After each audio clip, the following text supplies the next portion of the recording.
Sentiria dificuldade em descrever a emoção que tomou conta de mim ao ver aqueles picos altaneiros dos quais tenho ouvido falar e lido tantas vezes, os quais me dizem que a viagem terminou e cheguei ao meu novo lar.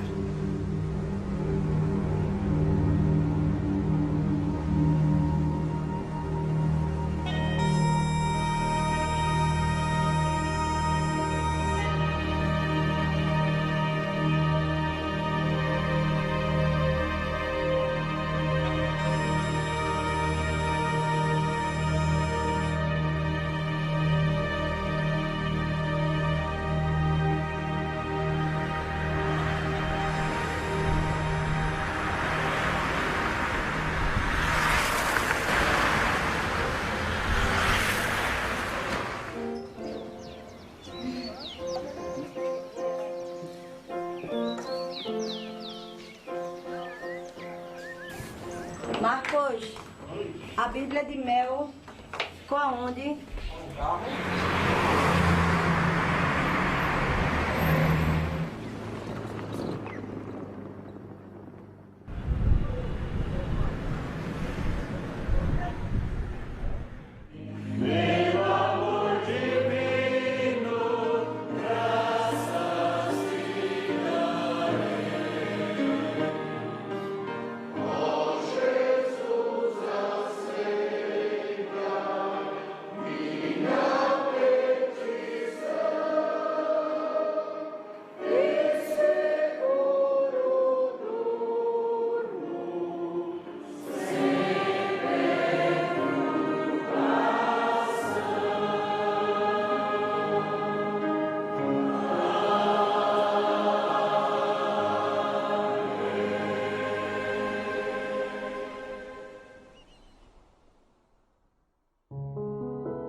Apesar de nunca ter viajado por essa estrada, a paisagem é pouco interessante depois do rio Susquehanna e logo desisti de apreciá-la.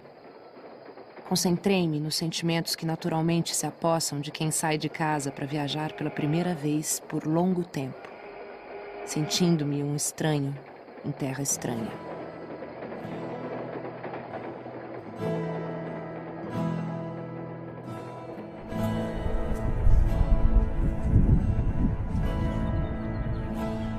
Simonton nasceu na localidade rural de West Hanover, na Pensilvânia Central, perto da capital do estado, a cidade de Harrisburg.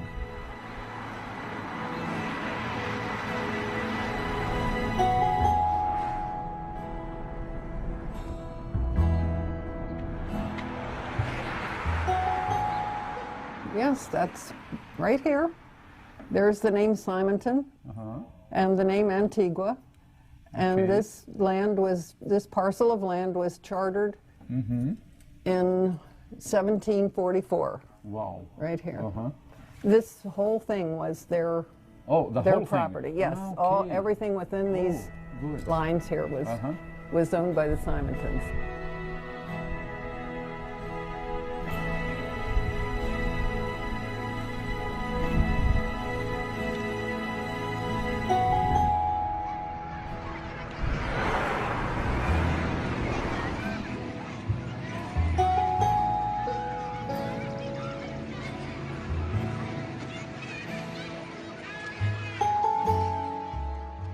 The building we're in now is not the original building on this site. There has been a school on this particular site since probably back in the 18th century.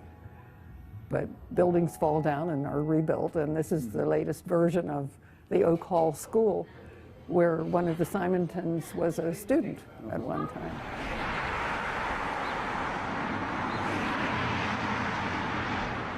Essa é a igreja presbiteriana de Derry, na atual cidade de Hershey, da qual o pai do reverendo Simonton foi presbítero por muitos anos. Daquela época só resta hoje uma antiga casa de madeira que servia como sala de reuniões do conselho, escritório pastoral e também como uma pequena escola paroquial.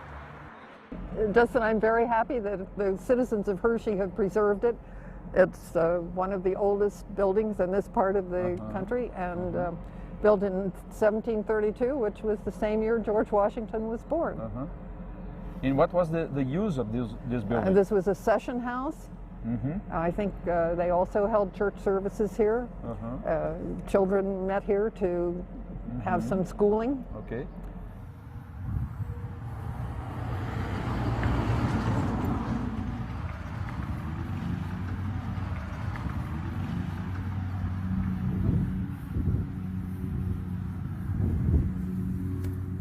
We can see here the name Dr.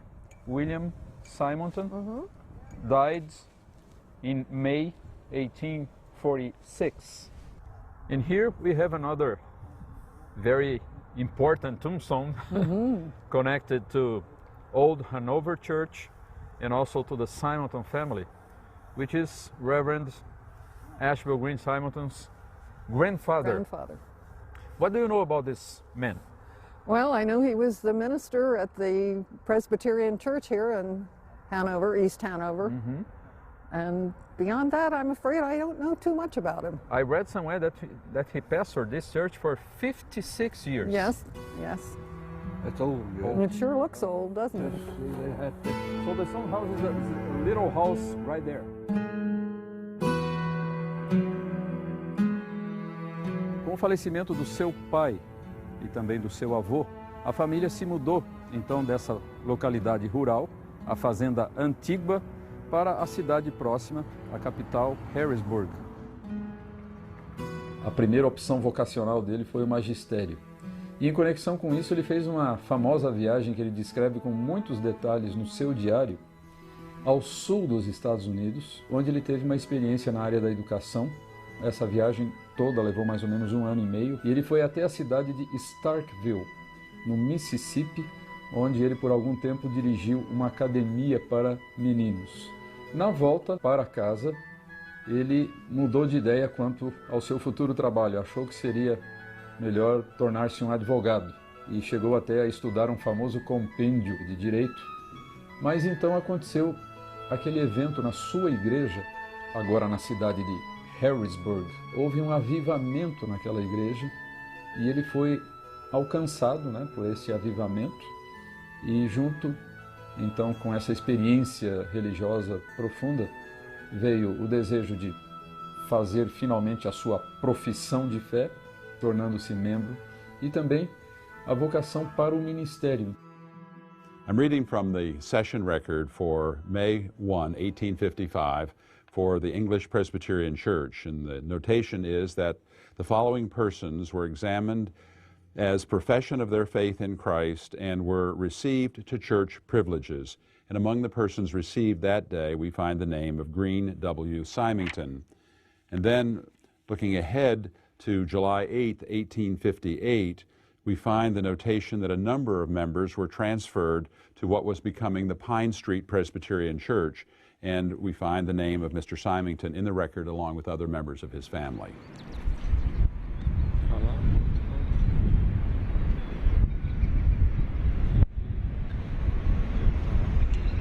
Pine Street Presbyterian Church was founded in 1858, and the current building that we are in was built, they began to lay the cornerstone in 1859. In fact, Ashbel Simonton laid the cornerstone and dedicated it.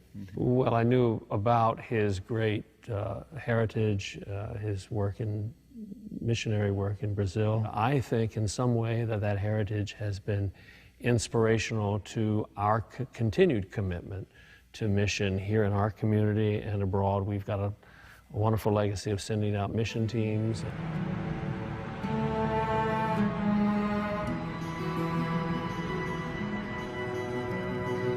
Simonton teve duas permanências aqui em Princeton.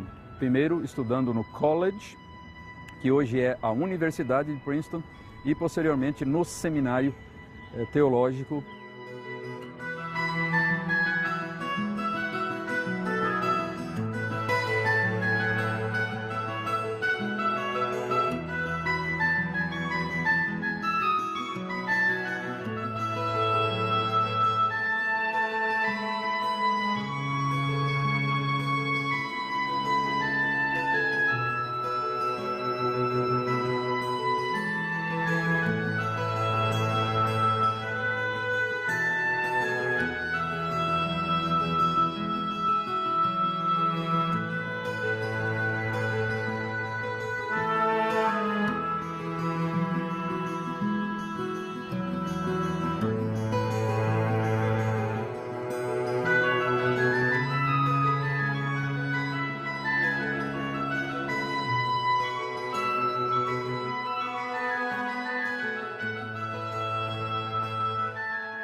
Durante a sua estada aqui em Princeton, Simonton teve uma experiência muito marcante já no seu primeiro semestre de estudos, quando certo dia, assistindo ao culto na capela do seminário, como sempre acontecia, foi pregador naquela ocasião específica o famoso Dr. Charles Hodge, conhecido professor de teologia aqui do seminário e um dos mais destacados teólogos da Igreja Presbiteriana dos Estados Unidos.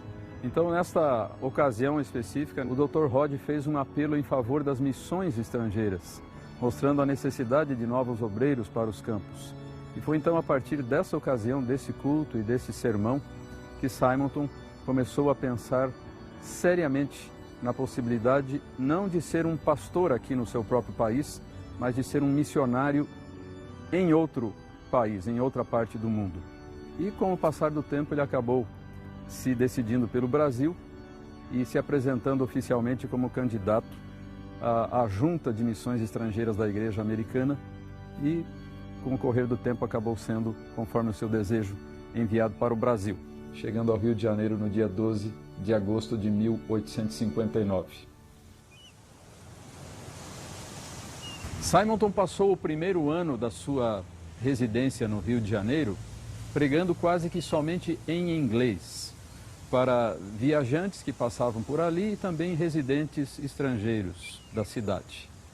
Foi só no início de 1862 que ele organizou a Igreja Presbiteriana do Rio de Janeiro, com apenas 2 membros, e alguns meses depois partiu para a sua terra, os Estados Unidos, numa viagem de férias.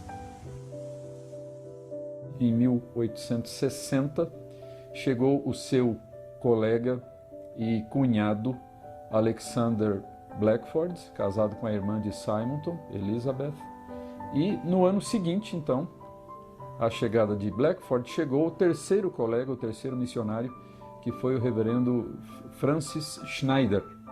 Então esses foram os pioneiros da obra presbiteriana no Brasil, esses 3.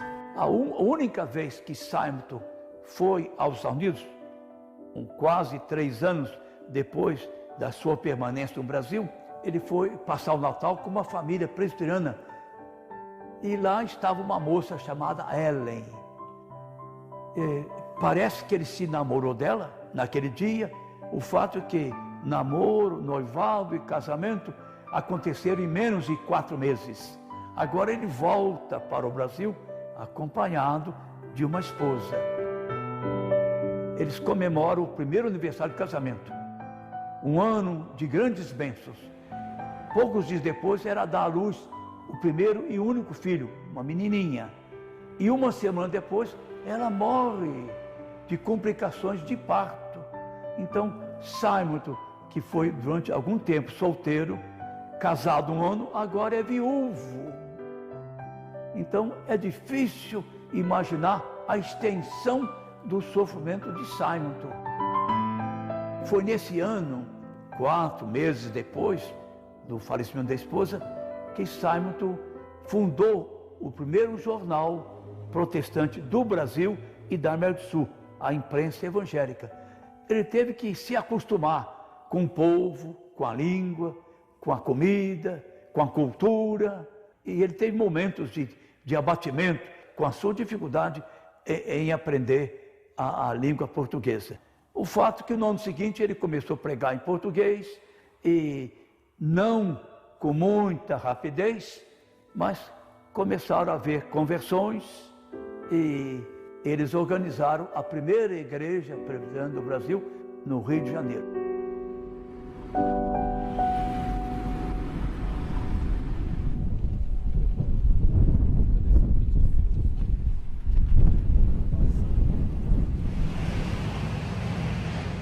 A Rua do Ouvidor, no período que nos interessa, que é o século XIX, segunda metade do século XIX, era um dos lugares mais importantes e mais centrais do Rio de Janeiro. Uma rua antiga, histórica, naquela época uma rua um tanto aristocrática.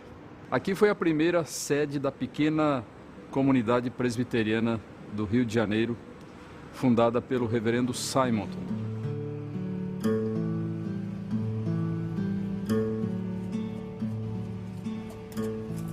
Este local foi a quarta sede do nascente trabalho presbiteriano no Rio de Janeiro.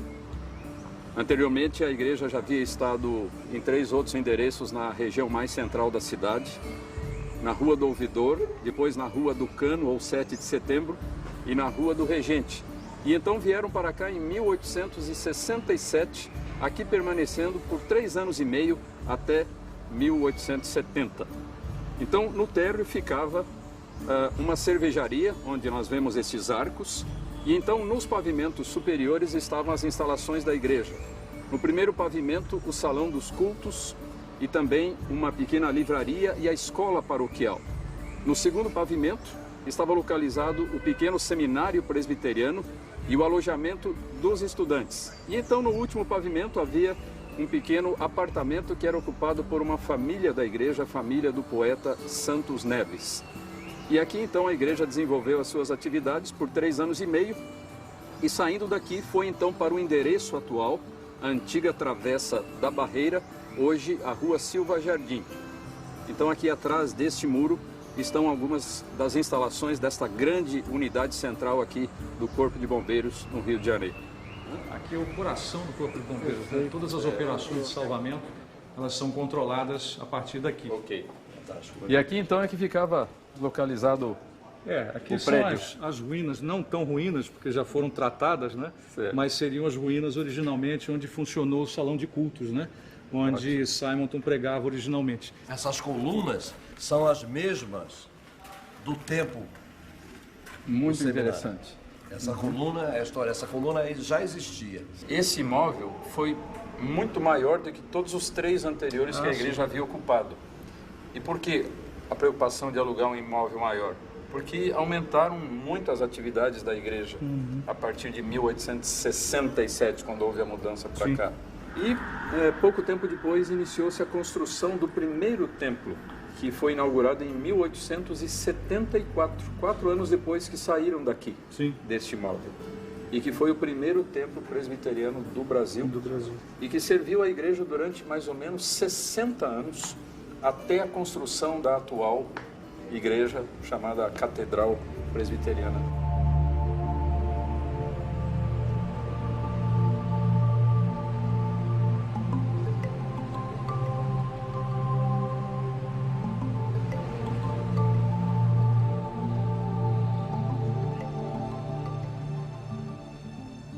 E então, contra aqueles que agrediam, uma voz se levantou. Tenho ouvido a pregação todas as noites. Esses homens falam a verdade. A multidão se aquietou e se retirou. Dona Teodora levou-lhes o que comer e contou-lhes que um vendedor de livros fora apedrejado, mas que ela lhe dera asilo.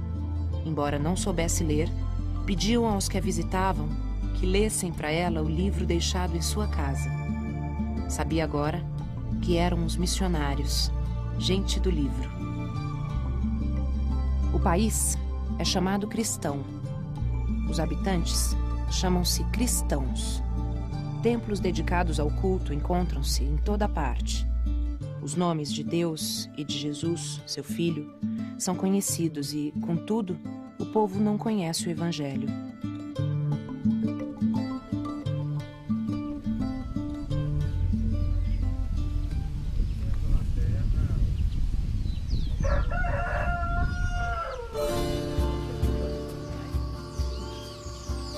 Foi nesta localidade que um tio do ex-padre José Manuel da Conceição, ele tinha uma paróquia nessa localidade, e o primeiro contato do José Manuel da Conceição foram com esses luteranos aqui na fazenda, na Floresta Nacional Ipanema.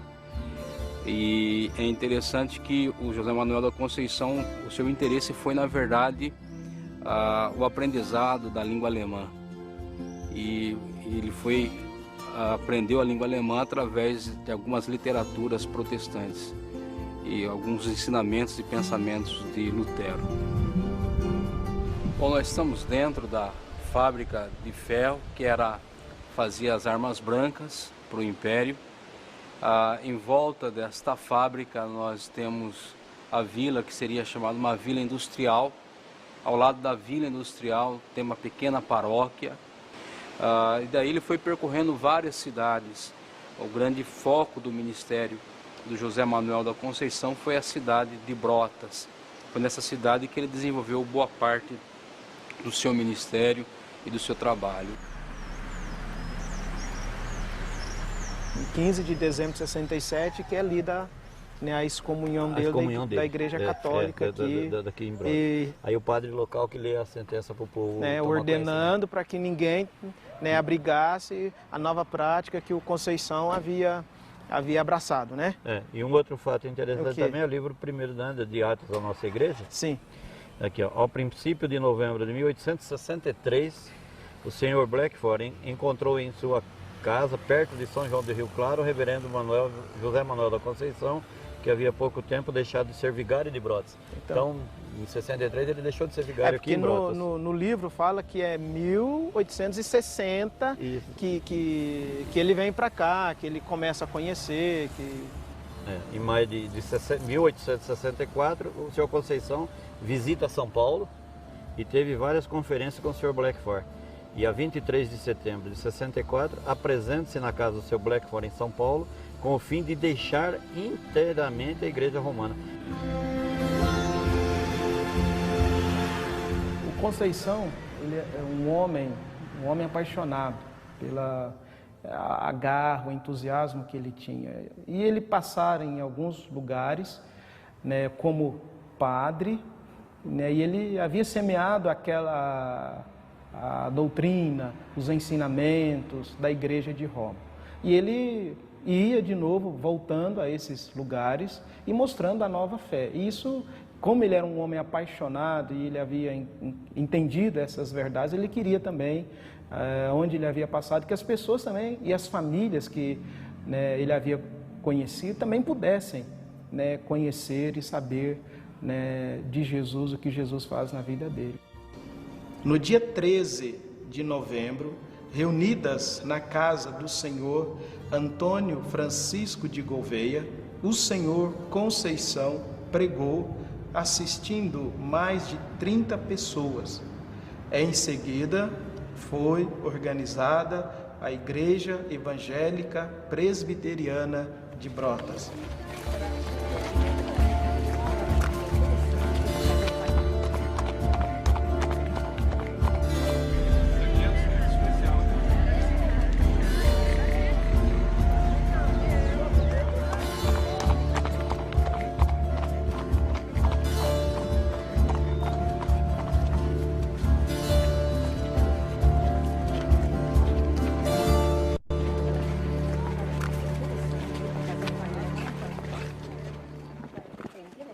A maioria das vezes soube-se que andava a pé e parava nos locais que ele encontrava, pedia, digamos, pouso, se possível, e em troca trabalhava.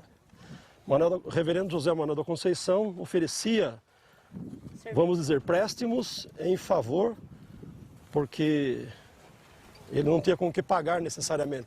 Essa é a primeira estrada de Sorocaba, Votorantim e Piedade. E o Conceição passou na primeira estradinha a pé de Votorantim a Piedade. E de Piedade ele subia para Ibiúna, Ibiúna saía em São Paulo.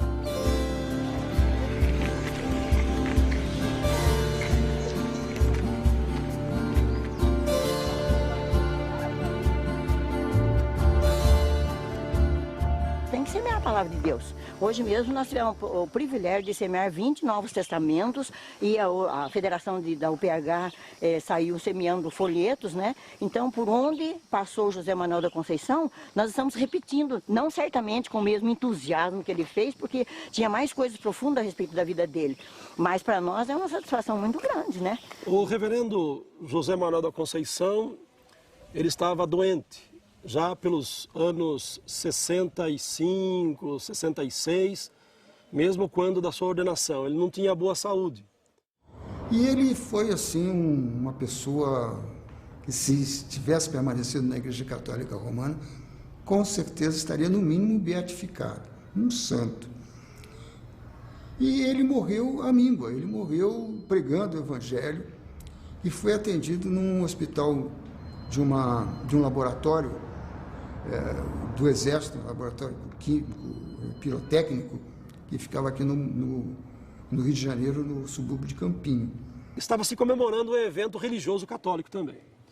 E nesse horário elevado da noite, ele disse que queria ficar tranquilo.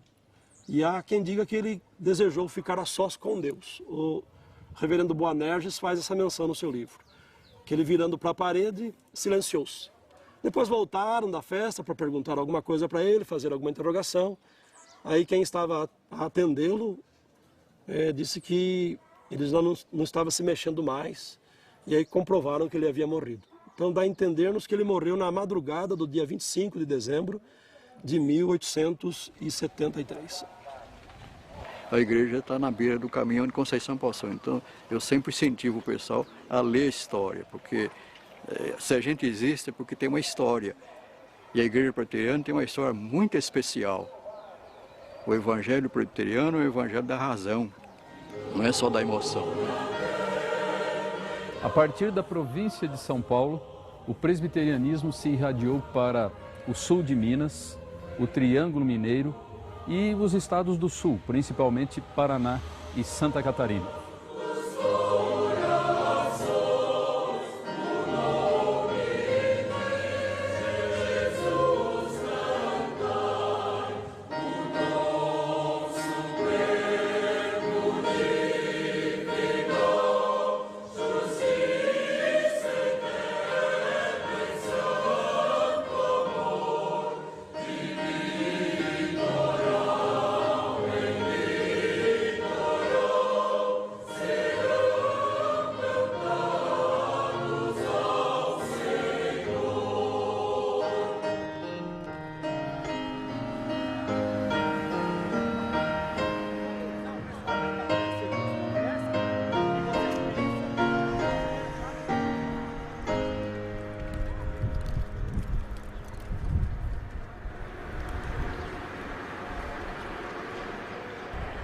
Aqui estamos na rua Líbero Badaró, no centro antigo de São Paulo, que antigamente chamava-se Rua de São José, ou Rua Nova de São José.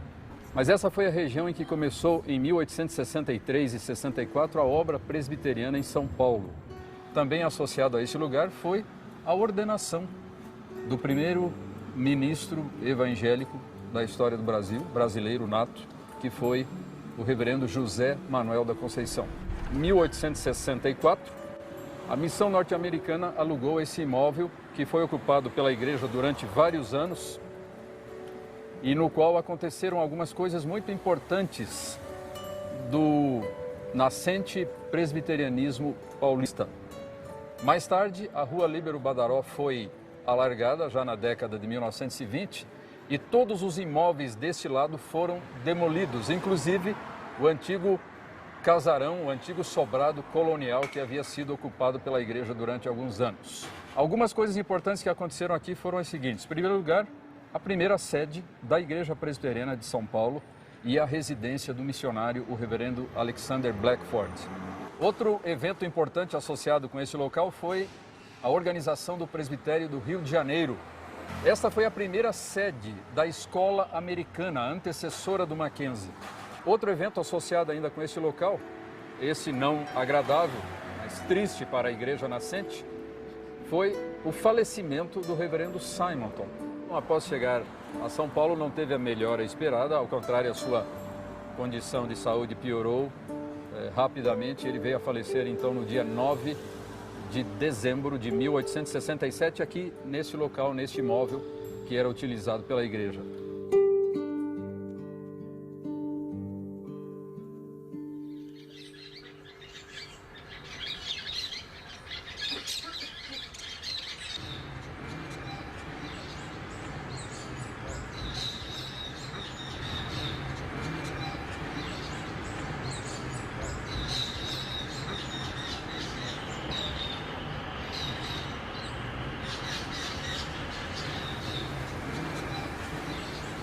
O trabalho de Simonton e seus companheiros não foi a primeira manifestação da fé reformada no Brasil. Muito antes dele, nos séculos 16 e 17, houve uma presença calvinista no Brasil, através dos franceses na Baía de Guanabara e dos holandeses no Nordeste brasileiro. Nesta ilha, no ano de 1555, o militar e aventureiro francês Nicolas Durand de Villegagnon estabeleceu um pequeno forte, ao qual deu o nome de Forte Coligny. E queria também estabelecer uma colônia para o seu país, a França, e uma espécie de um refúgio para os protestantes que estavam sendo muito perseguidos na Europa na época da Contra-Reforma. Villegagnon, aparentemente, no início, tinha simpatias pelo protestantismo. Então ele escreveu uma carta ao próprio reformador João Calvino, pedindo o envio de alguns huguenotes, como eram conhecidos os protestantes de língua francesa. E eles chegaram, então, aqui a esse local, no mês de março de 1557. E no dia 21 de março de 1557 aconteceu o primeiro culto reformado com a celebração da Ceia do Senhor. E o próprio Villegagnon confessou a fé reformada, fez a sua profissão de fé pública, foi recebido como membro da fé reformada e foi o primeiro a participar da Ceia do Senhor. Esse culto se tornou histórico porque foi, até onde se sabe, o primeiro culto protestante não só no Brasil, mas nas Américas de um modo geral.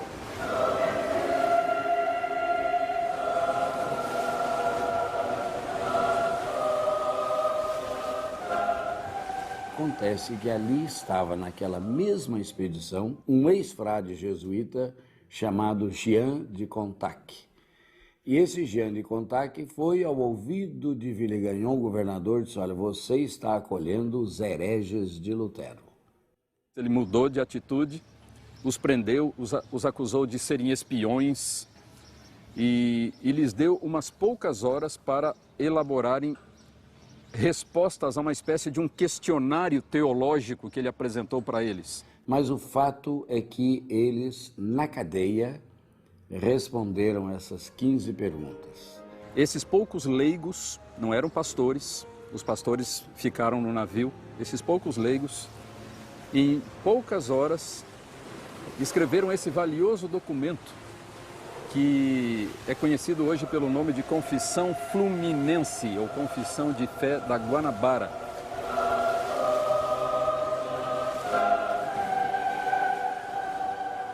E no dia 9 de fevereiro de 1558, entregaram ou trouxeram a resposta perante o governador Villegagnon. Então, o que acontece? Naquele momento que eles deram a resposta, o redator Mathieu de Verneuil, a pergunta de Villegagnon: é esta a resposta que dás? Ele diz: com toda a sinceridade do nosso coração. Quando ele disse isso, e confirmava, Villegagnon deu uma bofetada com as costas das mãos, no meio do rosto, boca e nariz, e o sangue desceu. misturando com as lágrimas, não de dor, mas de desrespeito, de revolta, sofreram uma cutelada na nuca, foram desconjuntados e as suas mãos amarradas e os seus pés, eles foram lançados nas águas da Baía de Guanabara.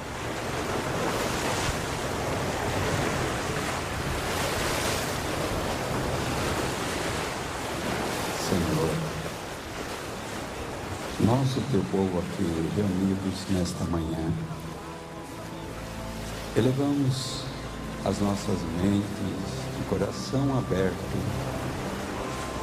em oração a ti, Senhor, sabendo, ó Pai, que tu vês tudo. Ainda a nossa palavra não veio aos nossos lábios e tu já sabes.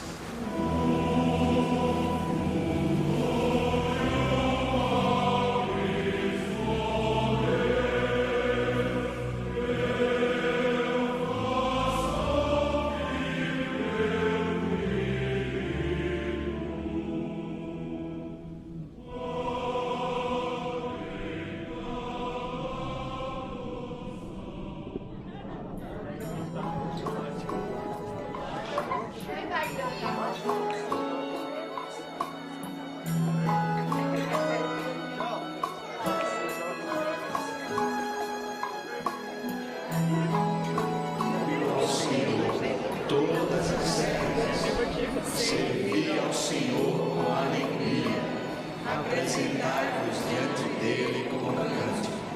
Saber que o Senhor é Deus, foi Ele quem nos fez e dele. Então, aqui você tem aquele selo de Calvino que diz: Cor meum tibi offerro Domini prompte et sincero.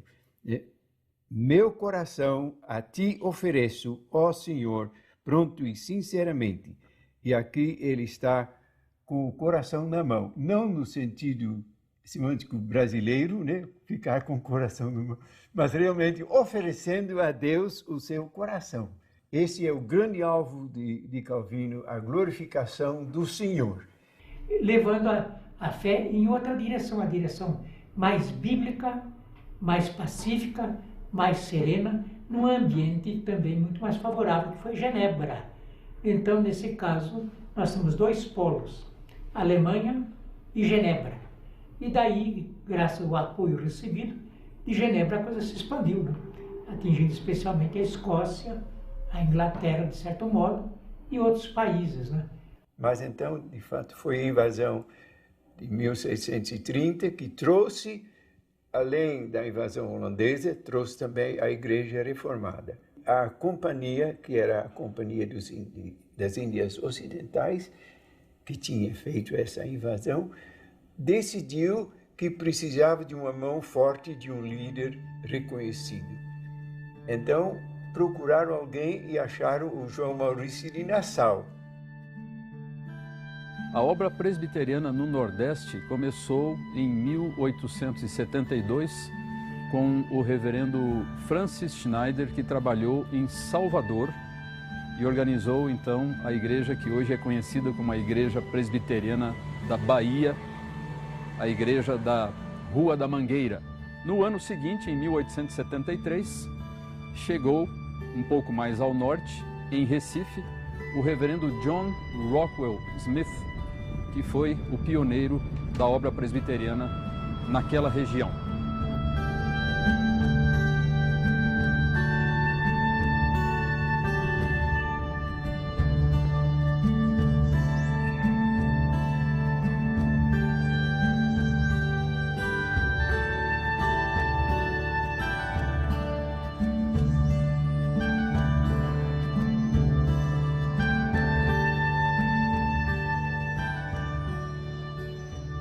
Dia 28 de fevereiro, a obra caminha. Desde minha primeira viagem, tomei conhecimento de um fato interessante. A obra começara aqui. Uma carta do irmão Lenin, há poucas semanas, informou-me a respeito. 30 de agosto. Comecei afinal meu trabalho regular de prédica. Conseguimos uma casa na parte central da cidade, em Santo Antônio, a poucos passos do principal logradouro da cidade. No dia 17 eram 7 ou 8 no começo do culto e 15 no final. No dia 24 eram 25 adultos e pelo menos a metade deles era de fisionomia desconhecidas. It's a feeble beginning. É um frágil começo. Há aproximadamente 130 anos, precisamente no dia 15 de janeiro de 1873, ancorava aqui no cais do porto o vapor Ontário e trazia entre seus tripulantes o pioneiro do presbiterianismo aqui no Nordeste, John Rockwell Smith, Dr. Smith. E aqui chegando ele resolve alugar um sobrado nessa rua, a Rua do Imperador, a número 71, aproximadamente entre esses casarões aqui. E era uma programação, um culto diferente, tendo em vista que participavam os escravos, os portugueses, diferentemente do que estava acontecendo aqui com a Igreja Católica. Em 1878, ele vai ter já pessoas arroladas, ou pelo menos aparentemente já arroladas, tendo em vista que não existia a igreja ainda, 12 pessoas. Então é nesse contexto que vai ser formada a primeira igreja presbiteriana em Pernambuco, que só depois vem ganhar o nome de Igreja Presbiteriana do Recife. Com a demanda e o crescimento do trabalho, começa a surgir o sonho de formar um seminário aqui na região. Dr. Butler chega aqui na região para substituir o reverendo John Rockwell Smith, que vai a Nova Friburgo presidir e ensinar no Seminário do Sul. Ele foi para Canhotinho, se instalou lá. Lá ele construiu o tripé do trabalho dele. Ele construiu uma escola para a educação, ele construiu uma igreja, que na época dele tinha em torno de 300 membros, e construiu um hospital. E com toda essa demanda de trabalho, ele convida um pastor nacional que havia começado a trabalhar no campo, o Martinho de Oliveira. E o presbitério de Pernambuco, né, ele reconhece o seminário em 1903 e abraça essa obra da educação teológica. Isso se deu na metade do ano de 1923, na reunião do presbitério. Só que acontece uma coisa surpreendente, que o Martinho de Oliveira, assim que volta para Garanhuns dessa reunião, ele tem uma crise de infecção intestinal e vem a falecer um mês depois. E é aí que aparece a figura do Dr. Vanderleit, que assume o seminário de 1903 até 1919.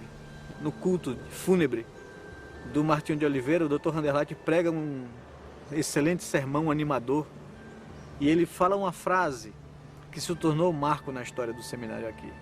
Que ele disse: morreu o Martinho, mas não morreu o seminário. E daí um espaço para divulgação, para cultura, para promoção dos próprios alunos.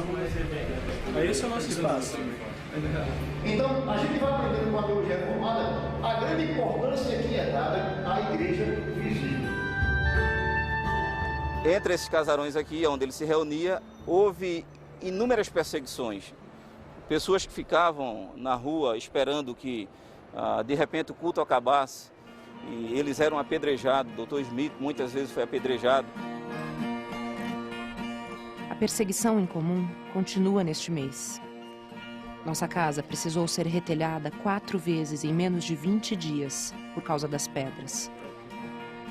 Apesar de pedras e ameaças, os crentes continuam a assistir aos cultos. E no domingo último, havia gente em pé do lado de fora, por não termos mais lugar para ninguém mais sentar-se dentro.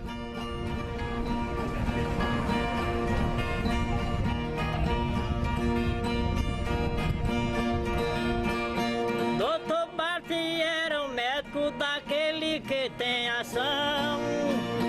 Lá em São Bento do Una fez a sua pregação, que escapou muitas vidas porque tem bom coração. Bom, ele veio para cá atraído por um convite, né? Algumas pessoas se reuniram aqui, não havia médico na cidade. E quando então iriam já montando os cavalos para ir embora, disse que aconteceu de vir um carteiro conhecido da cidade e o procurar. um ébrio, um indivíduo irresponsável, já reconhecidamente problemático, bebia muita cachaça, muita aguardente. E aí então disse que de repente ele voltou, mas agora já não mais com um pedaço de madeira, mas com um punhal na mão. O fato é que esse indivíduo arrojou-se, né? Partiu para cima do Dr. Butler com um punhal para assassiná-lo embriagado. Foi médico cirurgião que viveu antigamente. Foram para assassiná-lo, neve nelas foi à frente. Perdeu sua própria vida para salvar quem salvou gente. Na ocasião, isso foi visto como um benefício contra os hereges. No caso, os hereges eram os protestantes. E aquele rapaz, ele nada mais fez do que um benefício à cidade de São Bento em ter matado o Manuel Correia Vilela. Foi um médico operador e o Nordeste hoje chora a falta desse doutor. O que fez atrativo o anúncio do Evangelho aqui na região não era simplesmente a chegada da igreja e a pregação do Evangelho, mas a vida dessas pessoas próximas à população.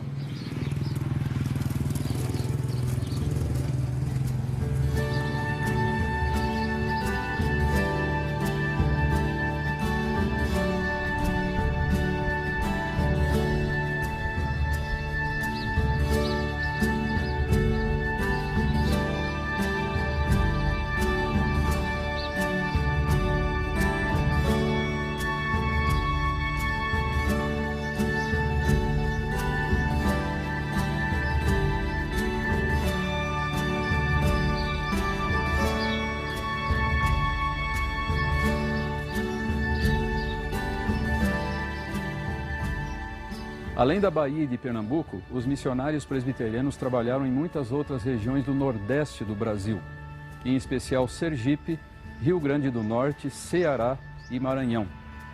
Em todos esses lugares e outros, eles plantaram igrejas e também criaram algumas instituições educacionais.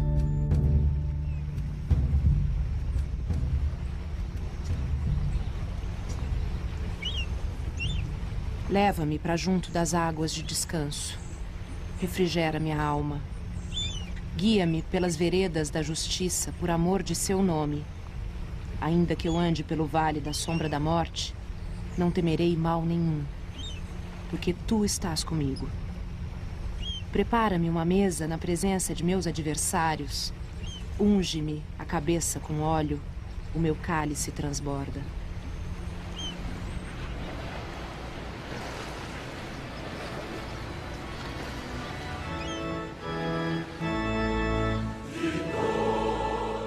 Um evento muito importante da história da IPB foi a criação do Sínodo Presbiteriano em setembro de 1888, com a participação de 3 presbitérios, o presbitério do Rio de Janeiro, de Pernambuco e de Campinas e Oeste de Minas.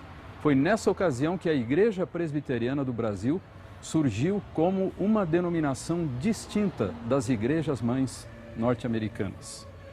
Com o fim de formar pastores para a igreja, o Sínodo criou o Seminário Presbiteriano. Mas ele só começou a funcionar em novembro de 1892, na cidade de Friburgo. Logo depois, se transferiu para São Paulo. Em 95 começou a funcionar em São Paulo, e funcionou durante 12 anos em São Paulo, até 1907, quando foi transferido para Campinas. E a partir de 1907, o seminário se tornou uma realidade, é o nosso Seminário Presbiteriano do Sul.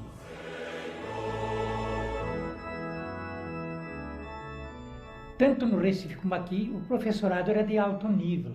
Nós tínhamos homens dos mais competentes aqui em Campinas, como José Borges dos Santos Júnior, o Reverendo Guilherme Kerr, o Reverendo Herculano de Gouveia, que era um conhecedor profundo do Novo Testamento, o Dr. Philip Landes, Lennington, que veio antes de mim um pouco, e assim por diante. Então eram poucos professores, Jorge Goulart, poucos professores, mas de alta qualidade. E quando esse prédio novo do seminário foi construído e tudo mais, Meu sogro tinha muito cuidado e muito interesse em formar um pomar ali ao lado. E com isso ele precisou, em primeiro lugar, matar as formigas. Então meu marido era um auxiliar, que todo fim de semana, em vez de ele ir namorar, ele ia matar formiga com formicida tatu lá no seminário. Porque ali naquele bairro não tinha nada, era só eucalipto.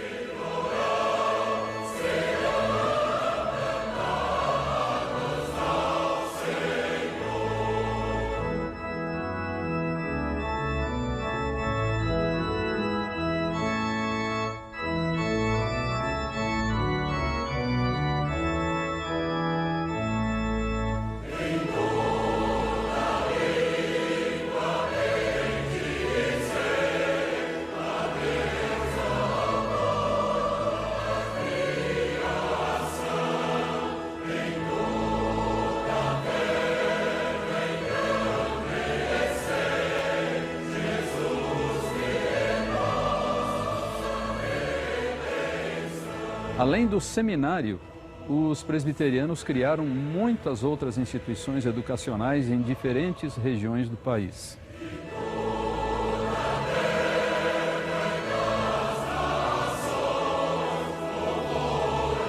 No ano de 1870, a senhora Mary Ann Chamberlain, esposa do reverendo Chamberlain, começou na casa deles uma pequena escola com alguns poucos alunos. Um ano depois, 1871, essa pequenininha escola foi transferida para a sede da Igreja Presbiteriana em São Paulo. E foi ali então que começou um movimento escolar cristão que depois tornou-se essa grande instituição conhecida no Brasil inteiro e fora até dele como Mackenzie. Era uma escola que abrigava meninos e meninas, era uma escola que não fazia distinção de etnia, abrigava pessoas perseguidas ou filhos de pessoas que eram de certa forma perseguidos nas escolas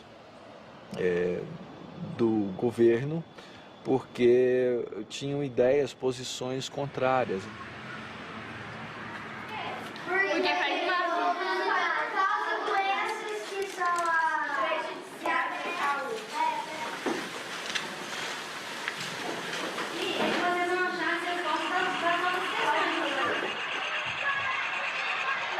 E no tempo do Império, os filhos de abolicionistas, os negros, meninas também, não podiam frequentar a escola.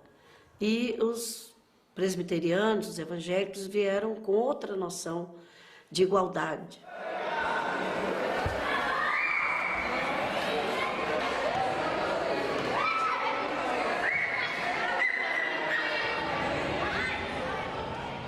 E o Colégio Presbiteriano 15 de Novembro justamente foi quem deu o primeiro passo para que pudesse existir essa integração entre homens e mulheres na mesma sala. Pensando na dimensão social, isso traz um avanço enorme, né? Além de ser um grande desafio para os professores da época, mostra também a questão do avanço na qualidade do ensino, a importância do relacionamento, das interações interpessoais, para que haja realmente um desenvolvimento, né, como já foi dito, do homem em suas diversas dimensões, especificamente a questão social.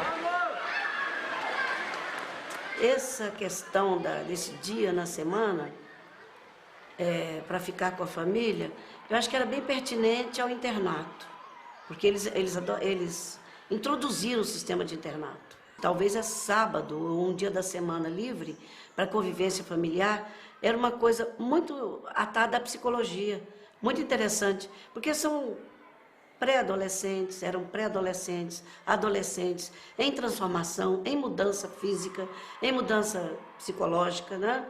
Glandular até, e então eles precisavam de uma convivência maior com os pais. Então esse dia, acredito eu, que tenha sido reservado para que os pais pudessem conversar mais intimamente com seus filhos, conviver com eles, saber das dificuldades e do que estava acontecendo com eles. A religião não era assim forçada para nenhum aluno, para nenhum pai. E os pais conviviam aqui dentro, assistiam às festas, às programações, aos cultos, e eles viram desde cedo a intenção dos missionários, que era servir sem forçar a pessoa a nada.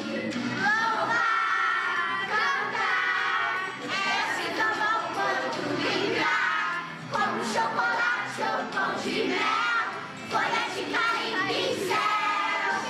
Eu não entendo muita coisa ainda, mas eu já sei uma verdade linda, é que Jesus... Então eu acredito que talvez isso aqui, eles respeitassem bem as pessoas, respeitassem a cor, a posição social, porque eles tinham Cristo no coração. Por ocasião do lançamento da pedra memorial deste edifício, mostrei claramente a posição moral que toma o Instituto de São Paulo, dizendo: quaisquer que sejam as convicções religiosas das pessoas que honram este ato com sua presença, não haverá quem desconheça o papel importante que o cristianismo tem representado na humanidade, arrancando-a da barbárie e propelindo-a para a paz e para a civilização. E não hesitamos em arredar dele qualquer que julgue que sua ciência lhe dá direito de negar a ciência de Deus, tal qual nola ensinam Jesus Cristo e seus apóstolos.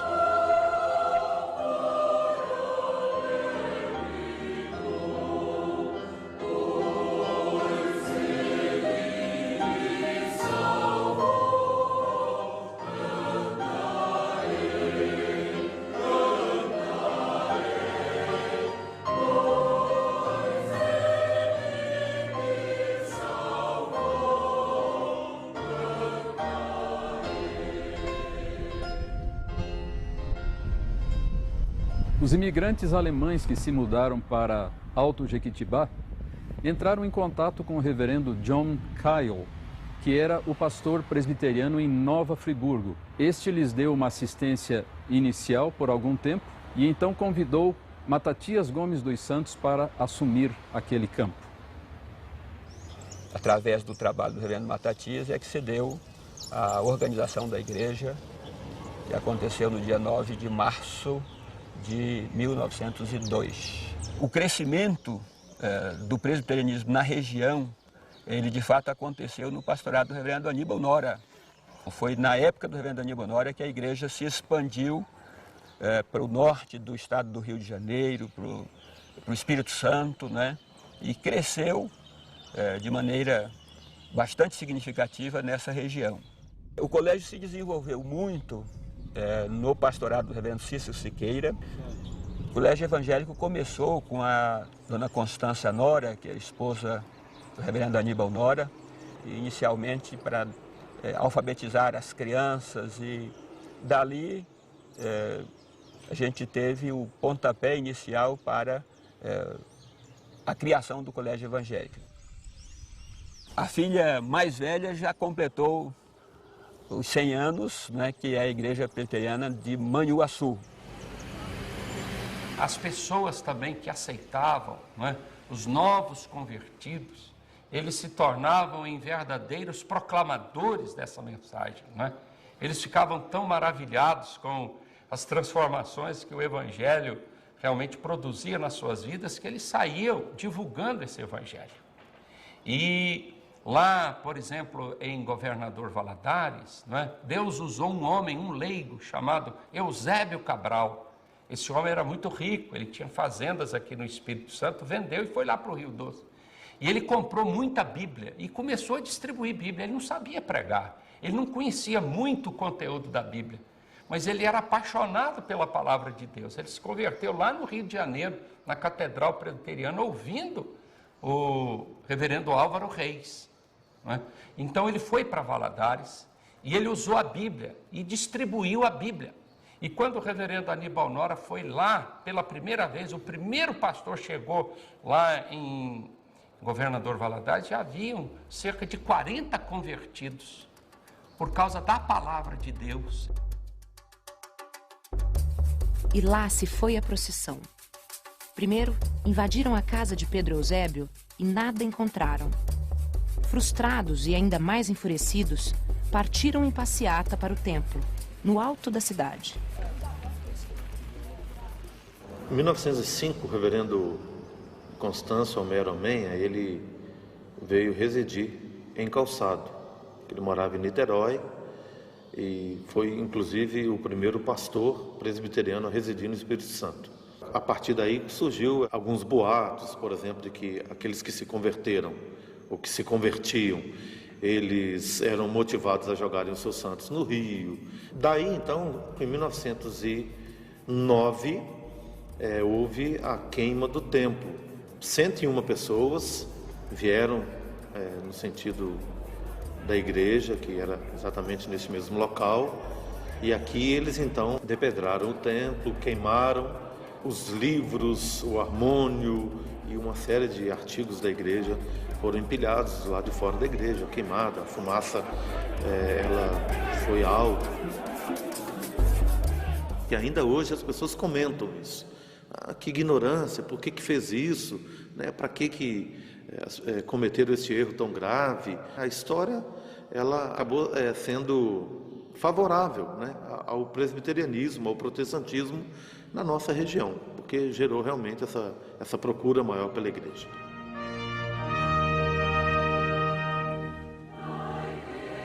Quando da Assembleia Geral da Igreja em Recife, o reverendo Álvaro e outros colegas serviram-se de alguns engraxates de rua. Aquele que serviu o reverendo Álvaro ficou o tempo todo olhando para ele e mostrou-se orgulhoso entre seus pares pelo cliente excepcional que teve. Passaram-se alguns anos, houve a criação da Assembleia Geral, em 1910, que hoje tem o nome de Supremo Concílio, ou seja, completou-se a estruturação eclesiástica da Igreja Presbiteriana do Brasil.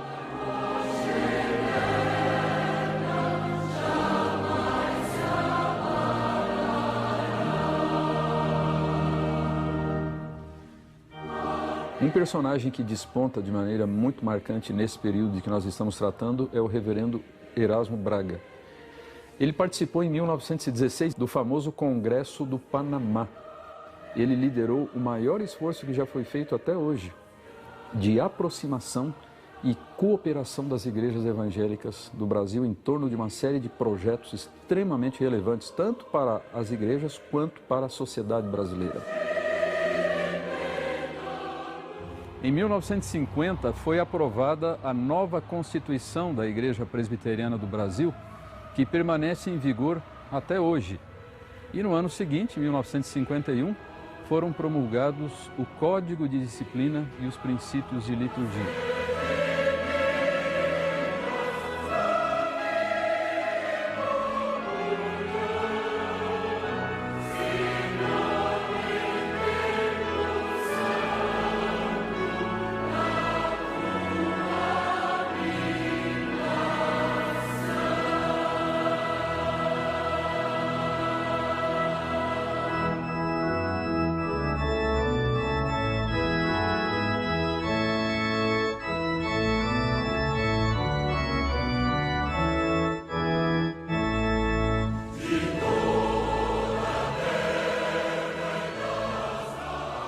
E no que diz respeito à comemoração do centenário propriamente dito, isso aconteceu, houve um período de preparação de mais de 10 anos.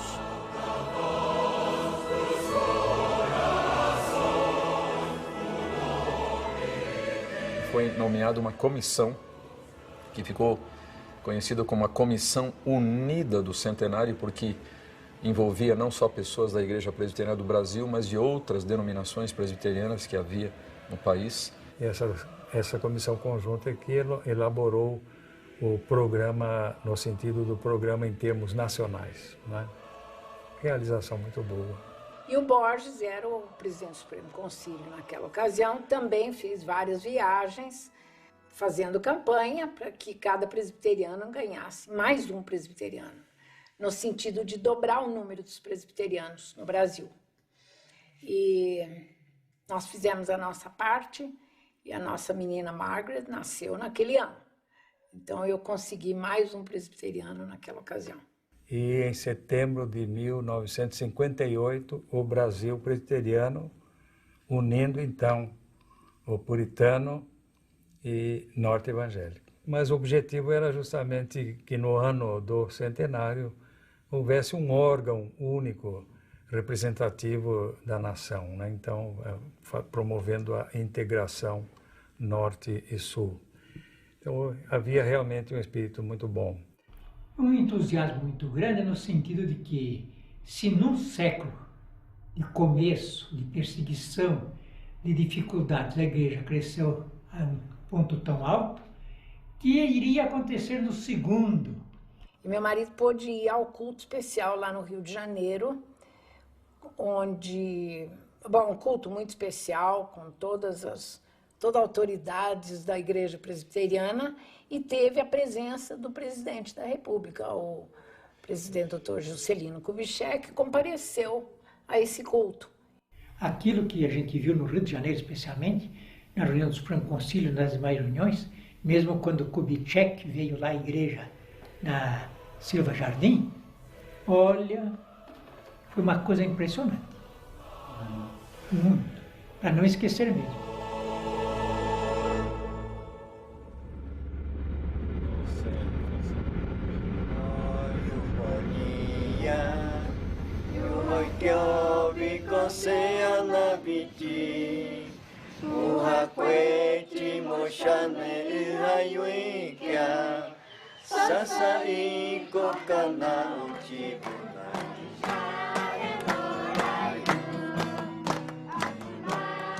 Tudo começou assim quando a missão começou a sofrer algumas, digamos, resistência, né? Assim, resistência e certa perseguição por parte da FUNAI, do governo, proibindo a entrada de missionários não indígenas dentro das aldeias. Então, uma ideia foi então preparar os próprios indígenas para estarem indo para as aldeias, que aí não tem a dificuldade. Agora, quando a missão completa 80 anos, ela organiza também a igreja indígena. E a dona Lloyd disse para mim que podia fazer uma cópia, um tipo de pregação. Ela me ensinou muito, né? Como que fala, como que pronuncia. E quando eles faleceram, tinha muito mais de 100 índios que estavam lá na igreja, chorando. Eles falaram assim: eu queria que minha mãe fosse o corpo dela na igreja Missão Kaiowá. Né? Todos os índios choraram.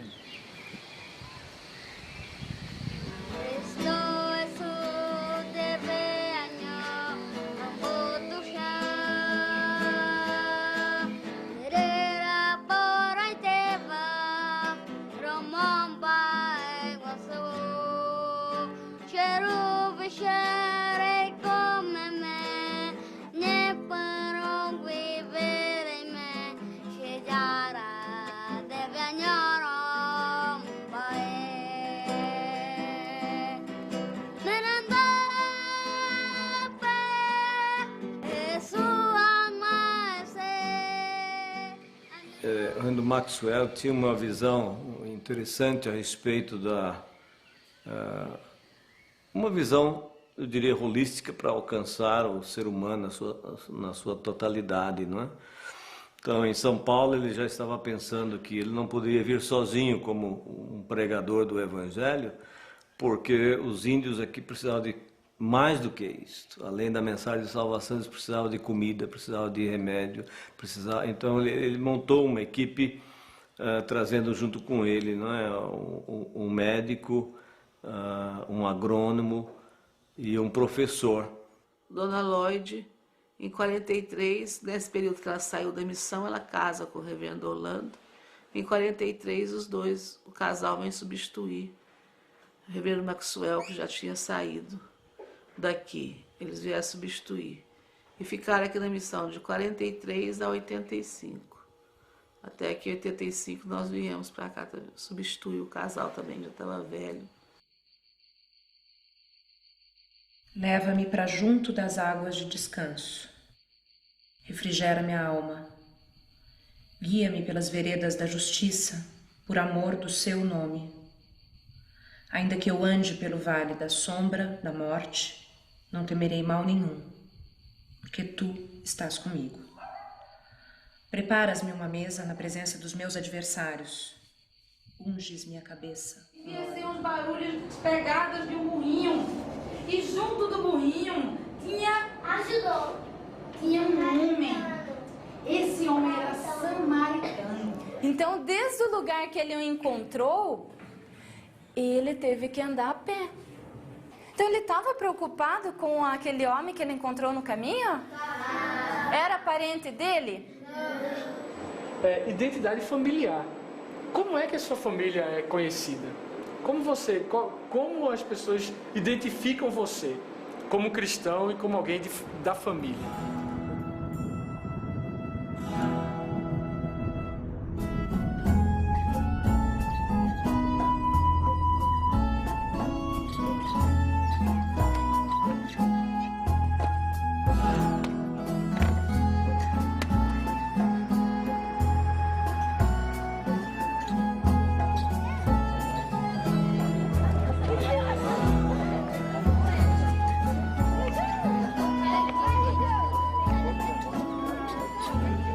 Sopa de pêssego, põe açúcar.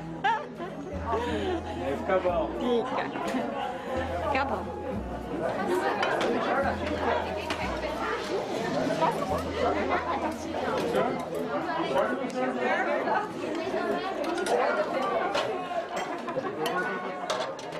Uma vida de comunhão com Deus, comunhão com os irmãos, e através dessa vivência, desse conhecimento, desse cuidado um com o outro, testemunhar do amor de Deus na vida dos seus membros e buscar assim também alcançar a comunidade com os seus trabalhos sociais e de outras formas pela vivência.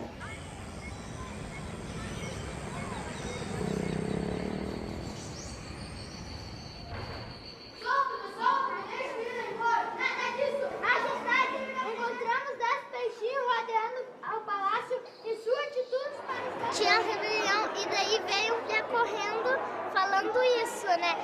Falando, todo mundo fazendo pergunta, né? Daí uma majestade queria fazer assim, tipo uma vingança com a rebelião dos peixes. E os outros não queriam por causa que os outros eram amigos dele.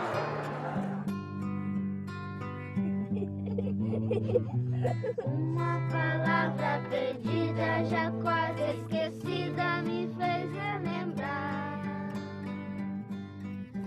A UCP, União de Crianças Presbiterianas, trabalha com as crianças. A UPA é União Presbiteriana de Adolescentes. A UMP, União de Mocidade Presbiteriana. A UPH, União Presbiteriana de Homens. A SAF fugiu um pouquinho disso aí, né? Ficou sendo Sociedade Auxiliadora Feminina, trabalha com as mulheres.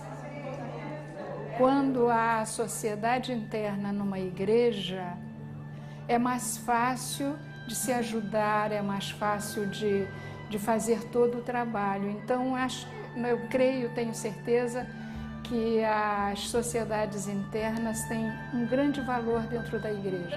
Nós pensamos na caixa de sapato que estaria encapada, enfeitada com algumas coisas dentro. A nossa igreja está, a nossa sala está fazendo isso.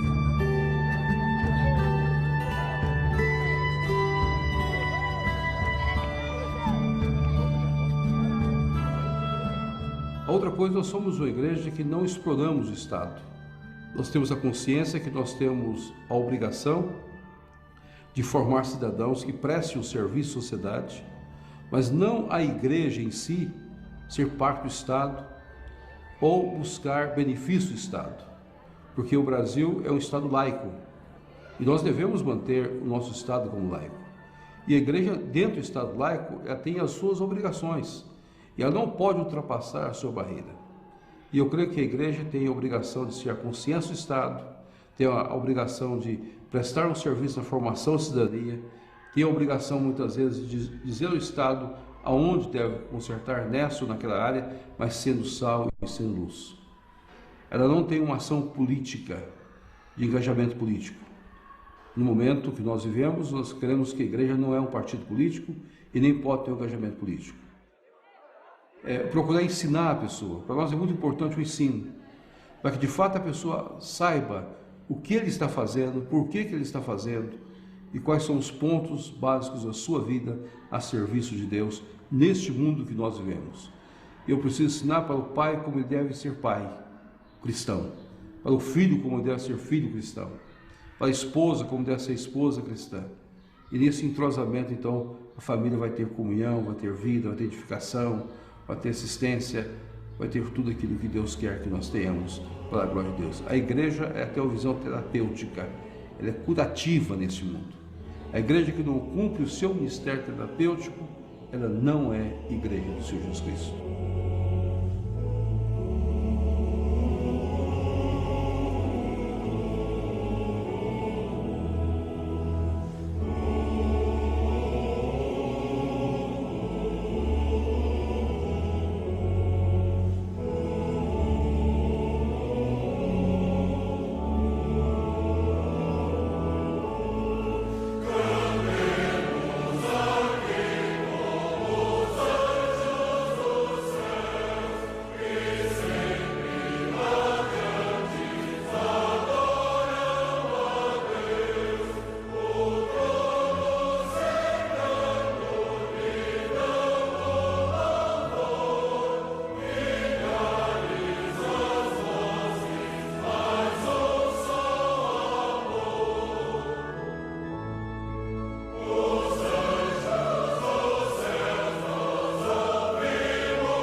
Três dias antes do falecimento de Simonton, Elizabeth, pressentindo o desfecho, aproveitou um momento de lucidez do irmão para fazer algumas perguntas.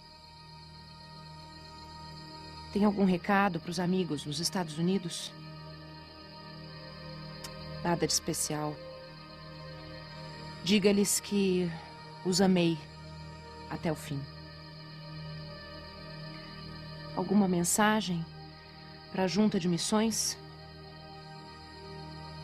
Diga-lhes que toquem para frente o trabalho. E a igreja do Rio de Janeiro? Que falta você vai fazer? Devemos apenas nos recostar nos braços eternos e ficar sossegados. Deus levantará outro para pôr no meu lugar. Ele fará sua própria obra com seus próprios instrumentos.